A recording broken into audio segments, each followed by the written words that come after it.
Bismillahirrahmanirrahim. Assalamualaikum warahmatullahi ta'ala wabarakatuh. My name is Adam Aiman bin Mansur and my mention number is 2112861.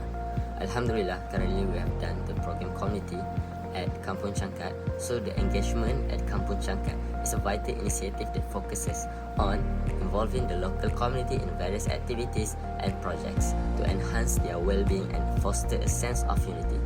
This engagement can take the form of organizing clean-up drive, and also we have AADK booth there, all aimed at improving the quality of life for students and residents. Furthermore, community engagement can empower individuals to take charge of their own development and contribute to the betterment of their community by participating in activities and projects. Residents and students can develop valuable skills such as communication, teamwork, problem solving, and also leadership.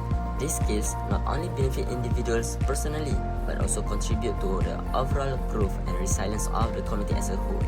In addition, community engagement can lead to improved overall well-being for residents and also for the students by coming together to work towards common goals. Residents can experience a sense of accomplishment, purpose, and fulfillment. This can have positive effect on mental health, emotional well-being, and overall quality time of life for individuals in Kampung Changkat. Assalamualaikum. Hello everyone, I'm Ibrahim Muhammad Albab. Today, I would like to talk about the importance of keeping the environment clean according to Rasa'il Azhar. The first one is Islamic stewardship. Islam teaches its followers to have concern for their natural surroundings and to do good deeds with the only expectation being a reward from God, from Almighty Allah in the hereafter. The roots of Islamic teachings on environmental practices can be found in the Islamic holy books, in the Quran, and in Hadith. Maintaining and protecting the environment have close interconnections with many basic Islamic fundamentals and teachings, such as the Islamic foundation, Tawheed, yani Aqidah, Islamic morals and behavior, yani Akhlaq, and the Islamic basic rule, yani Fiqh. The second one is moderation and avoidance of waste. Moderation, which considered as wasat in Arabic terminology, is one of the most fundamental concepts and issues in Islam. It is fundamental to the Islamic faith and has been from the inception of Islam according to the definition of Sharia. It describes a reasonably balanced lifestyle that stays away from extremes and engages in moderation in all activities. According to Rasa'il Azhar, the author Hamka, he emphasized the Quranic teaching to avoid wastefulness and use resources responsibly.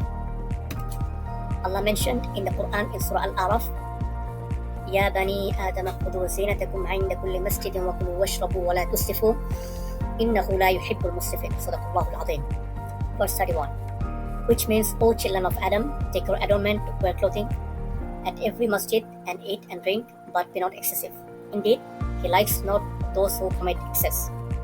From this verse, we can say that we have to utilize our things properly, accurately, with a lots of care, and don't waste the things. Because Allah also mentioned in another verse in the Quran, "Innal mubadhirina kanu ikhwana ash-shayatin wa kana ash-shaytanu li rabbih kafura." So we should realize the meaning of this verse and apply it in our daily life in all activities. The third one is ethical responsibility. The author Hamka, he gives importance to the moral duty like virtue, morality, manners, justice, and fairness, which also considered as moral responsibility. He mentioned in his tafsir, which can eradicate corruption and harmlessness in the society and create a good and a balanced environment. He explained in Surah Baqarah verse 205, وَإِذَا تَوَلَّى سَعَى فِي الْأَرْضِ لِيُفْسِدَ فِيهَا وَيُهْلِكَ الْحَرْثَ وَالنَّسْلَ وَاللَّهُ لَا يُحِبُّ الْفَسَادَ. Sadaqallahul azim. And when they leave you, they strive throughout the land to spread mischief in it and destroy crops and cattle. Allah does not like mischief. So we have to learn the proper manner, virtue, and morality, and inspire the other people to learn the virtue and the morality. And the last one is practical implications. We have to apply these activities in our daily life, so we can proceed this work through community engagement or group work. And the community engagement and group work is the best solution to do this. We have to keep our environment clean through actions like reducing waste, recycling, and conserving water, aligns with Islamic principles of balance and moderation. Wassalamu alaikum warahmatullahi wabarakatuh. Bismillahirrahmanirrahim. Assalamu alaikum warahmatullahi ta'ala wabarakatuh. My name is Rayyan Ahmed Al-Rifa'i and I'll be continuing on the importance of cleaning the environment according to Rasa'il An-Nur. So, number one, Imam Nur rahimahullah emphasized the importance of neat and tidy environment. So, the environment was originally clean and pure because of a universal principle of cleanliness. Imam Nur rahimahullah related this principle to one of God's names Al-Quddus in Surah Al-Hashr, verse number 23. The ayah mentions Al-Malik Al-Quddus, Al-Malik Al-Quddus. So all pure things reflect a manifestation of these names. He argues that every part of creation takes part in the cleanliness reflected in God's names, the most holy. For example, the eyelid cleans by itself, trees absorb carbon dioxide emitted by animals, so the animals take oxygen that is supplied by trees. The ozone layer makes the sunlight tolerable and suitable for Earth and inhabitants through its filtering process. So these are a few examples of how different elements of nature keep the environment fresh and stable. Number two, in the Quran, in Surah Al-Baqarah, verse number 60, Allah said, وَلَا تَعْثَوْا فِي الْأَرْضِ مُفْسِدِينَ. So, the Quran reminds us to always be wary of our actions and the impact it can have on our world. So, Islam takes environmental cleanliness very seriously. And cleanliness is not only suggested but required for the performance of all religious rituals. So, a lot of Quranic verses and ahadith, Imam Nur rahimahullah said that it shows how much Islam emphasizes a proper maintenance on cleanliness. Therefore, it becomes part of faith. Number 3, in Surah Al-Baqarah, verse number 151, كما أرسلنا فيكم رسولا منكم يتلو عليكم آياتنا ويزكيكم ويعلمكم الكتاب والحكمة ويعلمكم ما لم تكونوا تعلمون. So in this verse, Allah tells us that Islam is here to purify ourselves in all meanings of the word purify. So this powerful reminder of the need to constantly purify ourselves, both physically as well as spiritually. So Imam Nursi rahimahullah said, the Islamic concept of cleanliness incorporates external and internal cleanliness.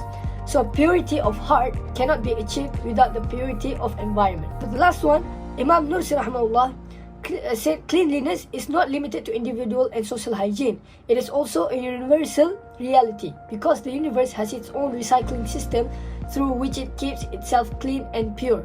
So humans should learn this system from the natural world to maintain a hygienic environment for themselves and their surroundings. Imam Nursi emphasis on environmental cleanness, which he links to a universal principle of purity as mentioned in the Quran. Imam Nursi believes that all aspects of creation reflects this divine cleanliness with natural process and elements like sunlight contributing to a pure environment.